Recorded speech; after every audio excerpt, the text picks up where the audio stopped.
नमस्कार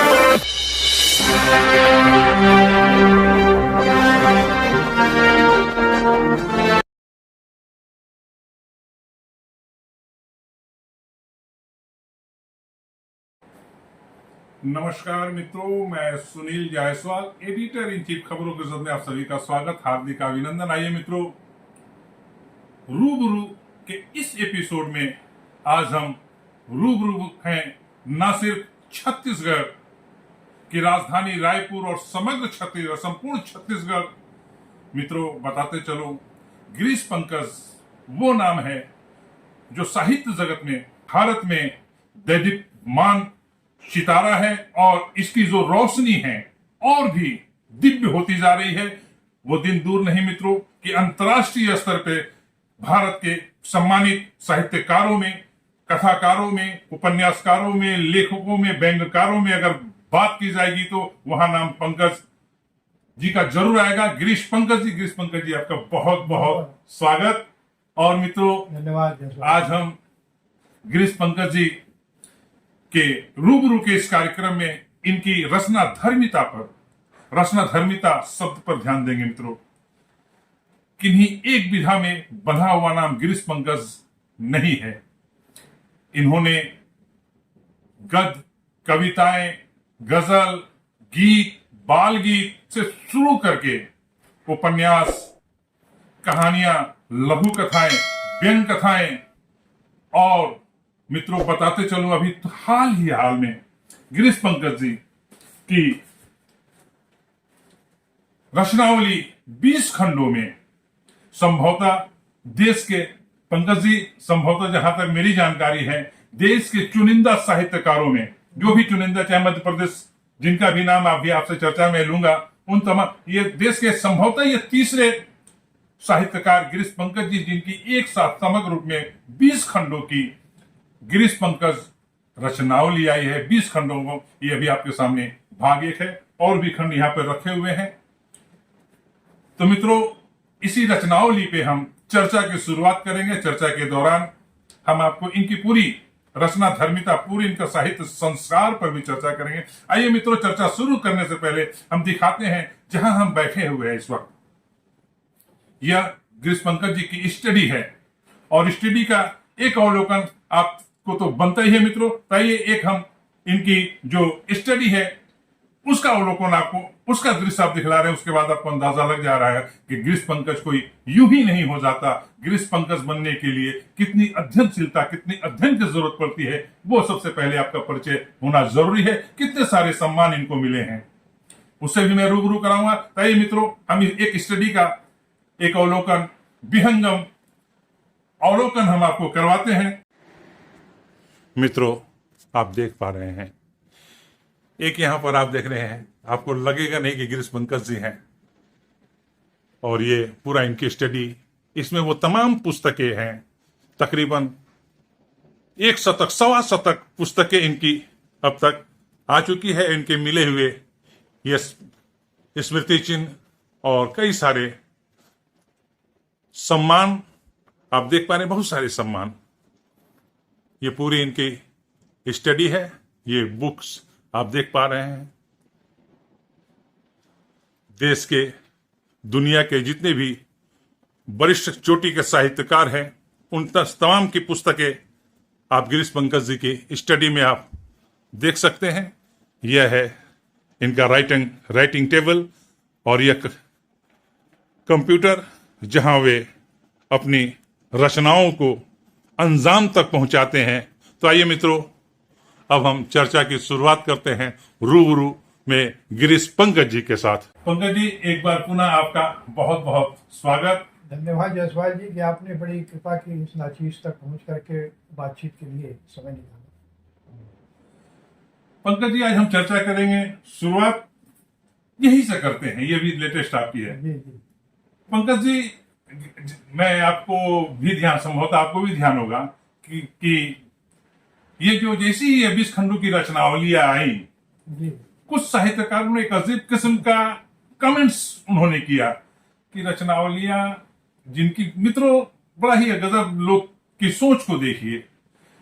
किन्हीं का कहना है कि रचनावलियां जो होती है किसी भी साहित्यकार की, उनके जीवन पर्यंत नहीं, उनके दिवंगत होने के बाद ये कौन सा तुक है, ये कौन सा तर्क है, ऐसा भी आपको भी सुनने में मिला था। ये बहुत सही कहा आपने। जी। मैंने सोशल मीडिया में किसी की पोस्ट देखी, जी। उस सज्जन ने लिखा कि हरिशंकर परसाई जी कहते थे कि किसी भी लेखक की जीते जी रचनावली नहीं आनी चाहिए। जी। तो उस कमेंट को पढ़ करके मुझे बहुत हंसी आई। तो मैं समझ गया कि उस सज्जन ने कभी हरिशंकर परसाई की रचनावली को देखा नहीं, पढ़ा भी नहीं होगा। हाँ, जबकि जब वो जीवित थे, 65 साल के हो चुके थे हरिशंकर परसाई, तब उनकी 5-6 खंडों में रचनावली आई थी, जी। जो मेरी लाइब्रेरी में भी वहाँ शोभित है। जी जी। तो उन्होंने अपनी भूमिका में स्पष्ट लिखा था कि यह मेरा जीते जी श्राद्ध हो गया कि जीते जी मेरी रचनावली आई। जी। तो मुझे वो बात परसाई जी की ध्यान थी, इसलिए जब मेरी रचनावली के लिए प्रकाशक ने मुझसे अप्रोच किया तो मैंने कहा ये तो मेरा भी जीते जी श्राद्ध हो गया। तो अनजाने में किसी व्यक्ति ने ऐसा कह दिया, जबकि ऐसा नहीं है। नहीं जी। जीते जी भी लोग की रचनावली आ सकती है। परसाई जी ने इस बात को सिद्ध किया था, और ये मेरा सौभाग्य है कि प्रकाशक ने, और दो प्रकाशकों ने मुझसे संपर्क किया। पहले प्रकाशक ने भी एक खंड प्रकाशित कर दिया, लेकिन फिर कोरोना काल आ गया तो वो बेचारा नहीं कर पाया। लेकिन दूसरा प्रकाशक अति उत्साह के साथ, उसने ज्ञान मुद्रा भोपाल वाले ने मुझसे संपर्क किया जी। और कहा कि मैं आपकी रचनावली छापूंगा, और 20 खंडों की रचनावली 1 साल के अंदर उसने प्रकाशित कर दी। ये बड़ी बात है, बड़ी बात है मेरे। पंकज जी, आपने वो रचनावली की बात कही और उस साहित्यकार मित्र की बात का जो हमने उल्लेख किया, मित्रों बताते चलो, ये तो साहित्यकार की रचनावली की बात है और इस पर आपत्ति जताना कि जीते जी आ जाना। मित्रों, यहाँ तो राजनेताओं, देश में ऐसे ऐसे राजनेता हुए हैं, राजनेत्रियां हुई हैं, मुख्यमंत्री हुए हैं देश में कि जीते जी उन्होंने अपने आदमकद स्टेचू, और यूपी में आप देख सकते हैं, इसके अलावा आप साउथ में चले जाएं, कई सारे राजनेताओं के, पंकज जी, उनके स्टेचू जीवित, और उन्होंने अपने स्टेचू का उद्घाटन खुद से किया है। तो मित्रों, आइए चर्चा की शुरुआत करते हैं, और हम पंकज जी की रचनावली पर हम बात करते करते आएंगे। लेकिन मित्रों, इनकी रचना धर्मिता का एक यात्रा तकरीबन 100 माने 1.25 शतक आपने लगा चुके हैं लेखन के क्षेत्र में, कह सकते हैं शताधिक जी जी रचनाएं। जी जी। मित्रों देखिए, आप इनके पुस्तकों का शीर्षक लोटनगढ़ की सरकार, अंदाजा लग गया होगा शीर्षक से ही कि व्यंग रचनाएं होंगी। और लोटनगढ़, ये जो आज की राजनीति और चुनावी राजनीति देख रहे हैं, सत्ता की राजनीति जो देख रहे हैं, वो तमाम बातें हैं। मित्रों, राजनेताओं पर बात करना बहुत ही आसान है भी उस लायक कि तमाम तरह की, लेकिन कोई रचनाकार, कोई साहित्यकार मीडिया को भी टारगेट करता हो और मीडिया नमः जैसा उपन्यास लेकर के आता हो। मित्रों, इस मीडिया उपन्यास में जो मीडिया का जो चरित्र है, वो जिसके लेकर के आजकल शब्द आ गए, गोदी मीडिया, चमचा वगैरह, जो मित्रों ये तमाम आपको इसमें जरूर मिलेंगे। रावण अभी जिंदा है, रावण अभी जिंदा है। पंकज जी, रावण अभी जिंदा है से मेरे को याद आया कि छत्तीसगढ़, वो साहित्यकार नहीं है, हमारे पूर्व मुख्यमंत्री के पिताश्री, उन्होंने एक पुस्तक लिखी थी, ब्राह्मण कुमार रावण को मत मारो। बहुत ही हंगामा हुआ था, पुस्तक को बैन भी करना पड़ा था। रावण अभी जिंदा है, ये तो श्रेणी में नहीं है कि बैन करना पड़ जाए, क्या है इसमें? रावण अभी जिंदा है। दरअसल रावण, हम सब जानते हैं, रावण एक प्रवृत्ति का प्रतीक बन चुका है। वह प्रतीक ऐसा है कि किसी पराई स्त्री का अपहरण कर लेना जी, या पराई सत्ता का अपहरण कर लेना जी।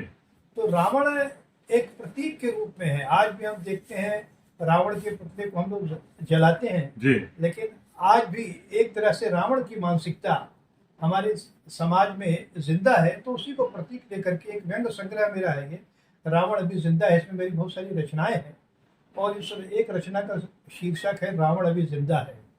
कहने का आशय यही है कि आज भी तरह तरह के, वो भ्रष्टाचार का रावण हो सकता है, वो बलात्कार का रावण हो सकता है, वो महंगाई का रावण हो सकता है, जमाखोरी का रावण हो सकता है, सत्ता का रावण हो सकता है, मीडिया का रावण हो सकता है, कि अलग अलग क्षेत्रों में रावणी चरित्र बचे हुए हैं। उस पर ये व्यंग है। जी जी जी जी। और ये संभवतः जिस रचनावली की बात कह रहे थे आप, एक ये ही वही है ना? ये मेरा सौभाग्य है कि सब मैंने बताया शुरू में जायसवाल जी आपको कि 2 प्रकाशकों ने मुझसे संपर्क किया। हालांकि तीसरा प्रकाशक भी तैयार हो गया था। तो ये किताबगंज प्रकाशन है राजस्थान का, उसने सबसे पहले मुझे वो विश्व पुस्तक मेले में संपर्क किया कि आपकी रचनावली में प्रकाशित करना चाहता हूँ। तो मैंने मैटर भी उनको देना शुरू कर दिया था, लेकिन वो अस्वस्थ हो गए, वो आइडिया ड्रॉप करना पड़ गया। फिर दूसरा प्रकाशक जो ज्ञान मुद्रा वाला है भोपाल का, वो तैयार हुआ और वो बहुत उत्साह के साथ उसने काम करना शुरू किया और 8-10 महीने में ही उसने मेरे 20 खंड प्रकाशित कर लिए और ये बहुत बड़ी बात है मेरे लिए। और हाँ, एक मजे की बात यह है कि उसने खुद सोशल मीडिया में लिखा, मेरे प्रकाशक ने, कि पंकज जी की 21 और 22 खंडों की रचनावली आएगी जो प्रेस में है। तो इसका मतलब है भविष्य में 21 और 22 खंड भी मेरे प्रकाशित होंगे। और हाँ, 20 के अलावा 2 खंड और आ रहे हैं। 2 खंड, 21 और 22वां खंड। 21-22 2 खंड आ रहे हैं, जिसमें मेरी समकालीन विषयों पर लिखे गए निबंध है, लेख है। तो मैं उस पर चर्चा पे आऊंगा। पंकज जी, मेरे 51 सोनेट, और सोनेट की जो विधा है ये तो यूरोपीय वेस्टर्न विधा है ना, ये जो एक तरह गीत की तरह रचनाएं होती है सोनेट। तो सोनेट में आपने क्या, ये सोनेट है, वास्तव में बड़ा अच्छा किया, क्योंकि आज भी हमारे देश में मैं इस बात को लेकर के कई बार चिंतित हो जाता हूँ कि सोनेट से भी हमारे बड़े बड़े साहित्यकार परिचित नहीं है। सोनेट दरअसल क्या है कि शेक्सपियर जो बहुत बड़े रचनाकार हुए, उन्होंने जो एक परंपरा छंद की थी उसको शेक्सपियरियन सोनेट कहा गया। और उस सोनेट की विशेषता यह होती है कि उसका अपना एक छंद है, एक छंद शास्त्र है उसका, कि उसमें 14 लाइनें होती हैं और हर पंक्ति में 24 अक्षर होते हैं, मात्राएं होती हैं। और मात्राएं अक्षर है, अक्षर और मात्रा दोनों, मतलब वर्ण जो है, अच्छा, वर्ण है 24 होते हैं। जैसे हमारे दोहे में 13-11 मात्राएं होती है, तो ये 13-11 मात्राएं इसमें होती हैं। वर्णों से कोई मतलब नहीं। हाँ, वर्णों से मात्राएं होती हैं। और पहली लाइन और आखिरी लाइन में तुक मिलता है। अच्छा। और बीच की 2 लाइन होती है, उसमें तुक मिलता है। पहली और आखिरी लाइन का तुक मिलाना रहता है। तो उस तरह के, और किसी एक विषय पर सोनेट रहता है, वो शुरू से लेकर के अंत तक। जैसे गजलों में हर शेर अलग हो जाता है, दोहे में हर दोहा अलग हो जाता है, लेकिन सोनेट में पूरी एक कथा चलती है शुरू से लेकर अंत तक, उसी विषय पर, चाहे वो गीत पर बात हो या मनुष्य की बात हो, करुणा की बात हो, तो वो सोनेट है। और ये सौभाग्य की बात है कि हमारे हिंदी में सबसे पहले सोनेट को स्थापित किया एक बड़े कवि त्रिलोचन ने। त्रिलोचन सोनेट के पर्याय के रूप में इस देश में जाने जाते हैं। उसके बाद कुछ और लोगों ने प्रयास किया। दिल्ली में एक युवक है, उसका नाम भूल रहा हूँ, छत्तीसगढ़ में श्याम कश्यप अंबिकापुर में रहते हैं, उन्होंने भी कुछ सोनेट लिखे हैं। तो मेरे दिमाग में था कि मेरे से ये विधा छूट रही थी, तो क्यों ना मैं सोनेट में काम करूं। करते करते 51 सोनेट हो गए। तो राजस्थान के किताबगंज प्रकाशक ने कहा कि आपके सोनेट भी मैं छापना चाहता हूं। और ये अच्छी बात है कि उसने 1 नवंबर को मेरे जन्मदिन के उपहार के रूप में सोनेट ये सोनेट संग्रह। पंकज जी, हम ये सोनेट तो आपने बात कह दी है ना, लेकिन अभी बहुत सारे हमारे जो दर्शक हैं और साहित्य प्रेमी हैं, सोनेट को तो आपने बता दिया, इसकी रचना धर्मता कैसे रची जाती है, क्या इसके व्याकरण है, इसमें कोई ऐसी रचना जो सोनेट, छोटी सी रचना जो हमारे बहुत अच्छा आपने कहा, उसको मैं जैसे मैंने बताया कि थीम होता है। पहला ही सोनेट क्या है, प्रभु श्री राम पर है। और साधना के बारे में है, घमंड के बारे में है, विक्षोभ है, निर्मलता है जीवन की। कोई एक रचना इसमें से अगर करुणा है, पढ़ना चाहें तो। हाँ, तो मैं सोचता हूँ कि अभी हमने दिवाली मनाई। राम जब लौटे थे अयोध्या, तो दिवाली मनाई गई थी। तो मैं सोचता हूँ, और हम छत्तीसगढ़ में बैठ करके बात कर रहे हैं, जो राम का ननिहाल है, इसलिए मुझे लगता राम है भांजा है। राम यहाँ के भांजे हैं। और यहाँ की भाषा में भांचा कहते हैं। हाँ, भांचा कहते हैं। तो उस भांचे की स्तुति गान मैंने रचना सुनाता हूँ मैं। पूछा, चश्मा लगेगा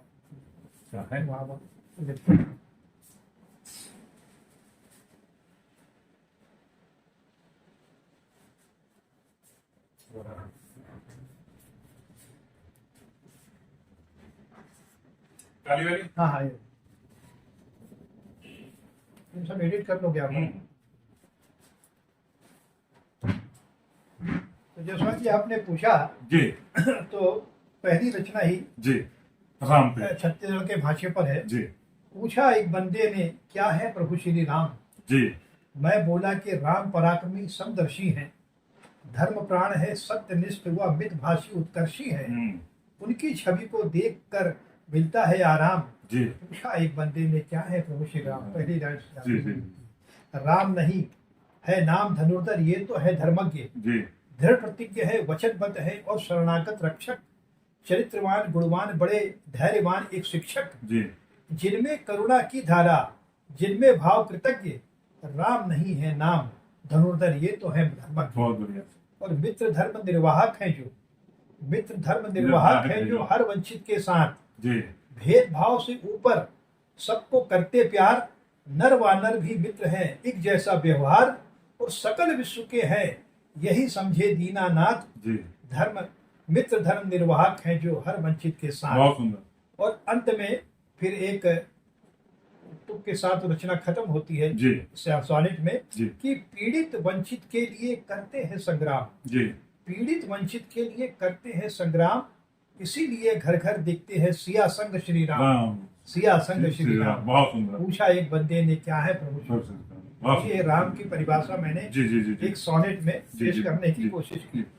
आइए मित्रों, बातचीत को थोड़ी सी आगे बढ़ाते हैं।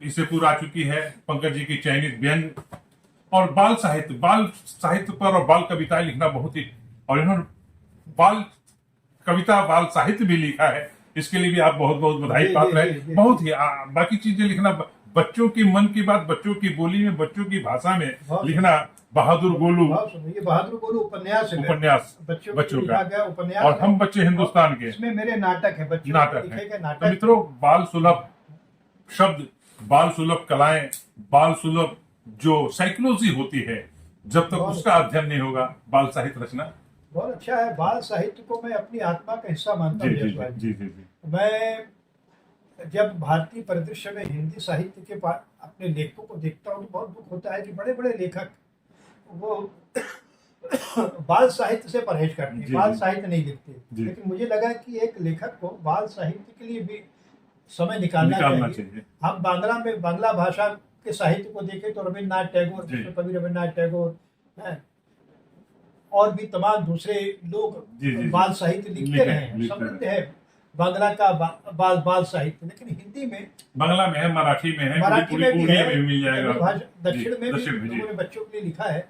हमारे यहाँ हिंदी में थोड़ी बहुत कमी है। एक बाल साहित्य की धारा अलग है, बाल साहित्यकार है वो और कुछ नहीं कर रहा, बाल साहित्य लिख रहा है। लेकिन मैंने उस परंपरा को तोड़ने की कोशिश की। मैं तमाम विधाओं में लिखते हुए बच्चों के लिए भी समय समय पर लिखता रहा हूँ, और मेरा सौभाग्य है कि पिछले 40 सालों में लगातार मेरी बाल कविताएं नोवा टाइम्स में, साप्ताहिक हिंदुस्तान में और पत्रिकाओं में, दैनिक हिंदुस्तान में छपती रही है।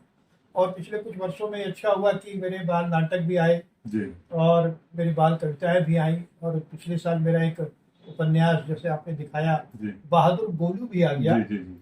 तो मुझे लगता है जब मैं बाल साहित्य रचता हूँ तो लगता है कि एक रचनाकार के नाते, एक मनुष्य के नाते मैं समाज के लिए कुछ बेहतर करने का प्रयास कर रहा हूँ। जी जी जी। पंकज जी, चर्चा जब छिड़ी है और बाल साहित्य के माध्यम से कुछ बात तो आपने कही, तो एक बात मैं यहाँ पर जो दर्शक हैं हमारे, जो बहुत सारे आपके चाहने वाले हैं, और एक साहित्य जगत में एक लॉबीबंदी तो मेरे ख्याल से पूर्व में नहीं रहा होगा, लेकिन तब की लॉबीबंदी, आज तब एक साहित्यकार दूसरे साहित्यकार को सम्मान करता था पूरी तरह से। और एक चीज और देखी जा रही है, लॉबीबंदी तो अपनी जगह है, अलग अलग फ्रेम में बटे हुए साहित्यकार है ना, कोई दलित विमर्श वाले साहित्यकार हैं तो कोई अगड़े पर, ये साहित्यकारों में ये वर्गीकरण को आप किस रूप में लेते हैं? ये दलित और ये उच्च वर्ग का साहित्य, ऐसा कुछ होता है क्या सर? मैं तो कई बार अपने वक्तव्यों में भी, लेखों में भी मैंने कहा है कि साहित्य सिर्फ साहित्य होता है। आपका सवाल है कि जो खेमेबंदी है साहित्य में जी, गुटबाजी है जी, और दलित साहित्य, अगला साहित्य, किन्नर साहित्य है, तो ये मुझे लगता है ये भेद नहीं करना चाहिए।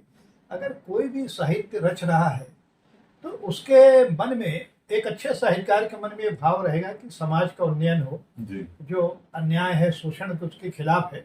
एक मुंशी प्रेमचंद जी ने भी दलितों के पक्ष में कहानियां लिखी जी और भी दूसरे कवियों ने लिखा, लेकिन हमारे समय में ये विसंगति आ गई जी कि अब एक जो दलितवादी साहित्य एकदम अलग हो गया जी। है। हालांकि मैं ये वामपंथियों का दिन है। हाँ, वे वामपंथियों ने दरअसल इस देश में जो विघटन किया है, अलगाव जी जी जी लाने की कोशिश की है, उसके कारण साहित्य की धारा ही एकदम बदल गई। मेरा जी, जी। उपन्यास ही है, उसमें माफिया करके उपन्यास, जो साहित्य वामपंथियों ने साहित्य में आके जो माफियागिरी की जी है, जी जी जो वर्गभेद स्थापित किया है कि एक अगड़ों का साहित्य अलग है, पिछड़ों का साहित्य जी। अलग है, उसके कारण और साहित्य प्रेमचंद ने कभी नहीं सोचा हो कि वो उसको भी खेमे में लाकर वामपंथी बना दी, वामपंथी विचारधारा वाले बना दी। प्रेमचंद ने सोचा नहीं होगा कभी उन्होंने। प्रेमचंद ने वामपंथ के खिलाफ भी लिखा है। मजे की बात है, उसको एक्सपोज किया है। जी हमारे समय के बड़े रचनाकार दिल्ली में रहते हैं, कमल किशोर गोयनका, जी जी जो 82-84 साल के हो गए हैं। उन्होंने लगातार प्रेमचंद के वो निबंध सामने लाए कि प्रेमचंद वामपंथ से रुझान हो सकता है, लेकिन वो पूरी तरह से वामपंथी नहीं थे। वो राष्ट्रीय और सनातन परंपरा से जुड़े हुए थे। उनकी एक कहानी पूर्व संस्कार है, जी जो जिस पर मैंने एक लंबा लेख साक्षात्कार में मेरा छपा था। उसमें मैंने ये बताया है, प्रेमचंद ने कहानी लिखी है पूर्व संस्कार, जिसमें एक भाई दूसरे भाई के साथ अन्याय करता है, ठगता है, जी। उस भाई की मृत्यु हो जाती है समय, फिर वो उसी घर में बैल बन करके आता है। अच्छा। बैल बन करके, अगले जन्म में। हाँ, अगले जन्म में अपने भाई के यहाँ बैल बन करके आता है। वो भाई को कहीं से बैल मिल जाता है, उस बैल के यहाँ सेवा करता है और एक दिन बैल मर जाता है।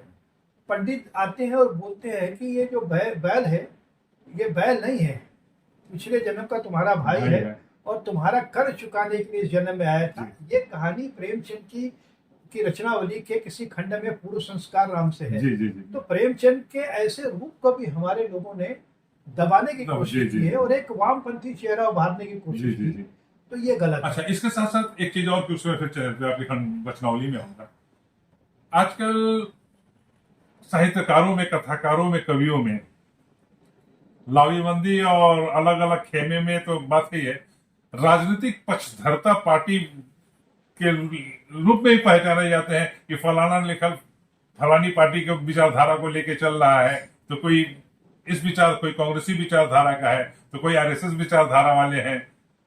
बहुत सही है। जी जी। बहुत अच्छा आपने सवाल किया। मैं कई बार मुझसे भी किसी ने पूछा, 2 बार लोगों ने पूछा, तो मैंने कहा न मैं वामपंथी हूँ, न मैं दक्षिणपंथी हूँ, मैं विशुद्ध रूप से सुपंथी साहित्यकार, जी जी जी। एक सर्वोदय भावधारा के साथ चलने वाला लेखक हूँ। और किसी भी रचनाकार को अगर वो किसी पार्टी से अपने आप को जोड़ लेता है जी तो उसके चश्मे का रंग बदल जाएगा। जी। अगर उसके चश्मे का रंग भगवा हो गया तो वो कांग्रेस को गाली देगा, अगर उसके चश्मे का रंग कांग्रेसी हो गया तो भाजपा को गाली देगा, या विषय छूट जाएगा समाज और समाज, तो आप एक धारा में गरियाने लग जाएंगे। जबकि लेखक साहित्यकार नहीं रह जाएगा, तटस्थ होकर के नीरशीर विवेचन के साथ सबकी, जैसे कबीरा खड़ा बाजार में लिए वो काटी हाथ, जो घर जा रहे आप ना चले हमारे साथ। और दूसरा उनका दुआ है, कबीरा खड़ा बाजार में सबकी मांगे खैर, जी जी जी जी, ना काहू से दोस्ती ना काहू से बैर। जी, तो कबीर का जो ये दुआ है, हम रचनाकारों के जीवन का मंत्र होना चाहिए। इसलिए मैं कोशिश यही करता हूँ, कोशिश क्या, मेरा धर्म ही यही है कि मैं किसी पार्टी से अपनी प्रतिबद्धता ना रखूं। हाँ, एक बात ये जरूर है कि मुझ पर ये आरोप भी लगा देते हैं कि ये, क्योंकि मैंने एक गाय की आत्मकथा का उपन्यास लिखा, तो लोगों ने समझा कि यार ये दक्षिणपंथी है, जबकि ऐसा नहीं है। मैं विशुद्ध रूप से राष्ट्रवादी लेखक हूँ, लेकिन मेरा जो चश्मा है वो भगवा नहीं है। मेरा चश्मा एकदम पारदर्शी है और जो चीजें मैं देखता हूँ, विसंगति, उसके खिलाफ प्रहार करता हूँ। तो इस बारे में लोग, हाँ, मैं बताना चाह रहा था कि आपने जो कहा कि लोग ये गाय की आत्मकथा के लिए मुझे कहने लगते हैं कि दक्षिणपंथी हैं। तो अगर हमारे एक मित्र ने कहा तो मैंने उनको जवाब दिया कि अगर मैं शायद गे पर उपन्यास लिखता, गे पर गाय की जगह में गाय की जगह एक गे की आत्मकथा लिखता, एक समलैंगिक की आत्मकथा लिखता, तो शायद लोग कहते हैं प्रगतिशील है। ऐसा नहीं है। ये पतनशील समय में गाय हमारी जो आर्थिक धुरी रही है, उसकी जो दुर्दशा हम देख रहे हैं, उसकी पीड़ा हम नहीं लिखेंगे तो कौन कौन लिखेगा? सड़कों में दुर्दशा, पालक छोड़ देते हैं। इसलिए गाय को, क्योंकि आज हम देख रहे हैं, मेरा एक नया उपन्यास अभी मैं लिख रहा हूँ, पतन कथा, उसमें पूरा एक चैप्टर गाय के प्रति प्रेम और कुत्ते के प्रति प्रेम और गाय के प्रति उपेक्षा का भाव समाज में जो बढ़ रहा है, उस पर मैंने चिंता व्यक्त करके पतन कथा में एक चैप्टर उसी पर दिया है। अब आइए पंकज जी, अब आते हैं मूल जो आज का आपसे मिलने का, रचनावली पे चर्चा का। जी जी। तो जैसा कि बात की 20 खंड में रचनावली ये आ चुकी है और मित्रों बहुत ही ज्यादा पढ़ी जा रही, देश भर में तमाम लाइब्रेरियों में इसकी डिमांड लगातार ये सूचनाएं मेरे तक भी पहुंच रही है। तो रचनावली 20 खंड, तो 20 खंडों में ये आपकी पूरी अब तक की रचना धर्मिता जिस जिस विधा में लिखा वो तमाम इसमें आ चुकी है। तो हमारे जो पुस्तक प्रेमी हैं और आपको जानने वाले, और आपकी तो 125 करीब पुस्तकें आएगी, उसके बाद 20 खंडों में ये रचनावली और 2 खंड अभी और आने वाले हैं। तो क्या आप इसमें परोसा है अपने साहित्य? अच्छा, आपने सवाल, कई लोगों की जिज्ञासा रहती है जी। कई बार तो लोग को ये भी समझ में नहीं आता कि रचनावली क्या चीज है। जी जी जी। हमारे समाज में और बड़े बड़े साहित्यकार भी रचनावली शब्द को समझ नहीं पाते कि रचनावली है क्या। जी जी। तो रचनावली जैसे होती है ना, दोहावली, कवितावली, जी जी जी जी है, तो वो वलियां जो रचनाओं का जो संग्रह है वो रचनावली कहलाता है। जी जी जी जी। और मैंने जो साहित्य की विभिन्न विधाओं में जितना कुछ लिखा जी, वो इन रचनावलियों के विभिन्न खंडों में आ गया है। जैसे आपको मैं बताऊं जी कि जो मेरे प्रारंभिक 5 खंड हैं जी, उसमें मेरे 1 से 5 तक मेरे उसमें कम से कम 2-2.5 हजार व्यंग, वो 5 खंड मेरे रचनावली के, मतलब व्यंग के हैं। और 6 से लेकर के 10 खंड मेरे उपन्यासों के हैं। मेरे 11-12 उपन्यास, अब तो खैर 14 उपन्यास हो गए हैं। जी जी जी। 1-2 उपन्यास खंड में रचनावली में नहीं है जी। और उसके बाद के जो खंड हैं, 11वां खंड मेरी कहानियों का है, 12वां खंड लघु कथाओं का है, फिर 13-14 खंड गजलों का है, गीत का है, 1 खंड मेरे नाटकों का है, 1 खंड बाल साहित्य है पूरा, और आखिरी के 2 खंड में मेरे समसामयिक विषयों पर लेखों के हैं। तो इस तरह से वो 20 खंड में विविध आस्वादन मिलेगा मेरी विधाओं में, मेरी आवाजाही का। गिरीश पंकज, वांग्मय अगर कह दे तो, अगर ये अच्छा शब्द है, निसंदेह वांग्मय और गरिमापूर्ण शब्द होता है। रचनावली से भी एक कदम आगे कहे वांग्मय, अगर ये गिरीश पंकज वांग्मय भी इसको कहा जा सकता था। अगर इसका दूसरा संस्करण कभी निकला 20-22 खंडों का, तो मैं रचना प्रकाशक से आग्रह करूंगा कि इसको गिरीश पंकज वांग्मय भी कहा जाए, तो कोई दिक्कत नहीं। बहुत बहुत धन्यवाद। तो ये तमाम आपने अलग अलग खंडों में जो अलग अलग उपन्यास, इसमें जो आपका मूल जो विषय है जिसको कैनवास कहते हैं, उस कैनवास में जो चरित्र आपने लिए हैं, वो चरित्र कहाँ से लिए हैं? किस तरह के चरित्रों को आपने लिया है? देखिए, रचनाकार भी एक मनुष्य है और समाज में एक नागरिक की तरह रहता है। और मैं हमेशा इस बात का पक्षधर हूँ कि मैंने बहुत सारे रचनाकारों को देखा है कि वो समाज में रहते हैं लेकिन अनागरिक की तरह रहते हैं। वो नागरिक नहीं रहते, वो अपने में मगन रहते हैं, अपनी खो में रहते हैं। लेकिन मैं हमेशा एक नागरिक के रूप में अपने आप को पाया है और इस समाज से ही मैं चरित्र उठाता हूँ। मेरे सारे पात्र, चाहे अगर कोई कहानी पढ़ेगा, लघु कथा देखेगा, तो समझ जाएगा कि कहीं न कहीं की घटना है जिसका काल्पनिक ताना बाना बुन करके लेखक ने लिखने की कोशिश की है। हाँ, यहाँ तक कि ये तय है कि जो मैंने व्यंग लिखे हैं, तो व्यंग में ज़्यादातर हस्तक्षेप राजनीति पर हुआ है। कई लोग राजनीति से लिखने से इसलिए बचते हैं कि वो चालाक लोग होते हैं। जो चालाक होता है समाज में वो व्यंगकार रहेगा, लेकिन वो राजनीति पे नहीं लिखेगा, क्योंकि राजनीति में लिखना खतरे से खाली नहीं रहता। तो वो व्यक्तिगत भड़ास निकाल करके अपने व्यक्ति पर, किसी रचनाकार पे लिख देगा, कभी किसी पड़ोसी पर व्यंग कर देगा, राजनीति को छूता नहीं है। जबकि मैंने ज़्यादातर में बहुत सारे व्यंग राजनीति में है, और उसके अलावा भी शिक्षा पर, समाज के पाखंड पर, छुआछूत पर, स्त्री विमर्श पर, बहुत सारे विषयों को मैंने छूने की कोशिश की है। लेकिन आज मैं कहना चाहता हूँ कि ज़्यादातर मार मेरी राजनीति पे रही हो, क्योंकि राजनीति बहुत ज़रूरी है, इस देश को सर्वाधिक प्रभावित करती है, वो राजनीति करती है। सारी नीति निर्धारक हमारे राजनीतिज्ञ हैं। तो वो जो विसंगतियों से भरे रहेंगे, तो रचनाकार का दायित्व है कि सबसे ज़्यादा प्रहार उसी करे। यहाँ पर एक मैं घोषित रूप से बताना चाहता हूँ कि कुछ साल पहले जब छत्तीसगढ़ में भाजपा की सरकार थी, तो सरकार में कहीं न कहीं मेरे लिए ये किया जा रहा था इनके के लिए कहीं जगह बनानी चाहिए। तो हमारे दूसरे व्यक्ति ने वहां पर टिप्पणी की, नहीं वो तो वामपंथी है और हम लोग के खिलाफ व्यंग लिखते हैं। अच्छा। आज ये पहली बार मैं इससे मैं बोल रहा हूँ कर रहे हैं कि वो तो वामपंथी है और हमारे खिलाफ व्यंग लिखते हैं। तो ये जब टिप्पणी मुझ तक पहुंची, तीसरे व्यक्ति ने मुझे आकर बताया कि आपकी चर्चा चल रही थी हाई लेवल पे, तो ये वहां पर आया, तो मुझे लगा कि मेरा रास्ता कितना सही है, मैं कितने सही तरीके से अपने जीवन में अपनी रचनात्मकता में हूँ कि लोग इस तरह से मेरे बारे में सब रहे, जबकि मैं वामपंथी नहीं हूँ, मैं विशुद्ध रूप से राष्ट्रवादी हूँ। लेकिन यह है कि मैं राष्ट्रवादी व्यंग्यकार हूँ जो उन लोगों पर भी प्रहार करेगा जिनको लोग समझते हैं कि अपने हैं। क्योंकि मैं गाय की बात करता हूँ, गौवंदन की बात करता हूँ, तो लोग को लगता है कि हमारे विचार दक्षिणपंथी हैं, जबकि ऐसा नहीं है। आप मुझे कह सकते हैं कि राष्ट्रवादी वामपंथी भी आप मुझे कह सकते हैं। जी जी पंकज जी, यानी कि वो लोग कहते हैं कि ठहरे हुए पानी में पत्थर बहुत अच्छा मारना।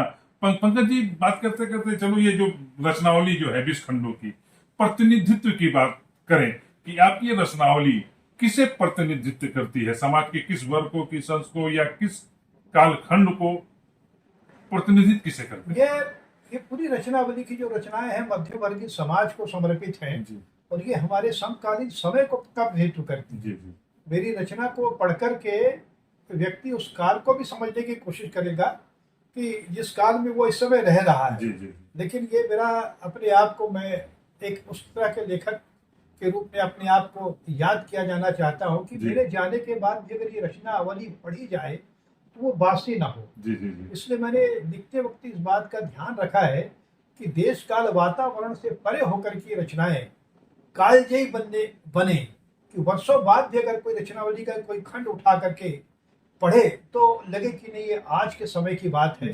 और हालांकि एक मैंने सावधानी रखी कि जो मेरे सामयिक विषयों के लेख हैं उसमें मैंने जरूर कालखंड का जिक्र किया है कि 1922 में 2023 की रचना है, 2000 मई 2024 की रचना है, ताकि उस रचना को पढ़कर लोग समझ जाए उस समय की परिस्थिति में क्या हुआ। और सबसे अच्छी बात है पढ़ने के साथ पाठक को समझ में आ जाएगा कि किस विषय पर लेखक बात करना चाहते हैं। जी। अब चलते चलते आपके बाईं तरफ एक पुस्तक है, देखिए मित्रों, देखिए लिखते लिखते सब हो जाए, पंकज जी। और ये अंतिम है मित्रों, समय का तकाजा है और एक सब सीमा भी है। तो पंकज जी 20 रचनाओं खंड की में रचनावली और 125 माने 1.25 शतक रचनाएं, पुस्तकें, और फिर लिखते लिखते सब हो जाए, ये सब जो है ये क्या है, क्या सब हो जाए? बहुत सुंदर और मजेदार प्रश्न किया। लिखते सब हो आज वो अगर ये प्रकाशक तक ये वीडियो जरूर पहुंचेगा, मैं बता दूं कि ये जो शीर्षक है लिखते लिखते सब हो जाए, सब क्या ये मेरे जो प्रकाशक हैं किताबगंज राजस्थान के डॉक्टर प्रमोद कुमार सागर, उनका नाम लेना जरूर चाहूंगा, प्रमोद सागर, ये शीर्षक उनका दिया हुआ है। अच्छा। पंकज जी आपने इतनी विधाओं में लिखा है और लिखते लिखते आपने सारी विधाओं को छू लिया, सब हो गया। अच्छा। मैं चाह रहा हूँ कि आपकी कैसी रचना में छापूं, किताब छापूं जिसमें आपकी एक बानगी मिल जाए। तो ये एक ऐसी किताब है इसमें मेरे उपन्यास भी हैं, मेरी कहानियां भी हैं, मेरी कविताएं भी हैं, गजलें भी हैं।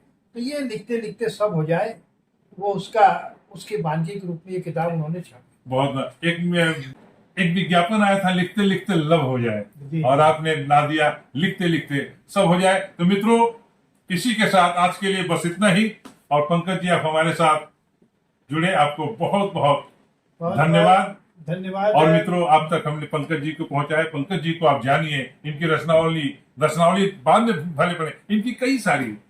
और हाँ, आपकी पुस्तकें लोग अगर पाना चाहें, पढ़ना चाहे गिरीश पंकज को, तो कहाँ से प्राप्त कर सकते हैं? बहुत अच्छा, ये भी कई लोग पूछते हैं, तो मैं बता दूं अपने मित्रों को चलते चलते कि अगर आप जो बहुत पॉपुलर साइट है अमेजन फ्लिपकार्ट, तो अमेजन वगैरह में आप अगर जाएंगे तो अमेजन में कम से कम मेरी 40 किताबें आपको वहां मिल जाएंगी।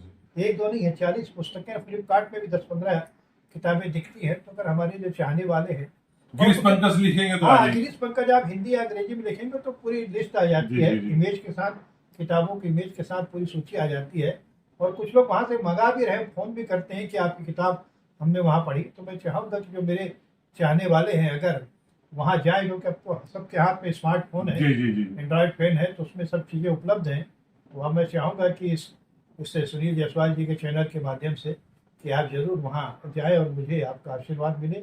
और अंत में आपने बहुत बढ़िया। ये बहुत प्रेम से मुझसे बात की, तो अंत में अपनी 4 लाइनों जी के जी साथ स्वागत स्वागत। कई बार मैं पेश करते रहता हूँ जी जी जी कि हमारे शत्रु जो बहुत सर्जक होता है, जी उसके शत्रु भी बहुत हो जाते हैं, तो उसकी मैं चिंता नहीं करता, क्योंकि थोड़े बहुत अच्छे लोग भी मुझे चाहने वाले हैं। जी। तो उनके लिए मैं कहता हूँ कि आपकी शुभकामनाएं साथ हैं, जी आपकी शुभकामनाएं साथ हैं, क्या हुआ अगर कुछ बलाएं साथ हैं। क्या बात है। आपकी शुभकामनाएं साथ हैं, क्या हुआ अगर कुछ बलाएं साथ हैं, और हारने का अर्थ यह भी जानिए, जीत की संभावनाएं साथ हैं। क्या बात है। आपकी शुभकामनाएं साथ हैं, क्या हुआ अगर कुछ बलाएं साथ हैं।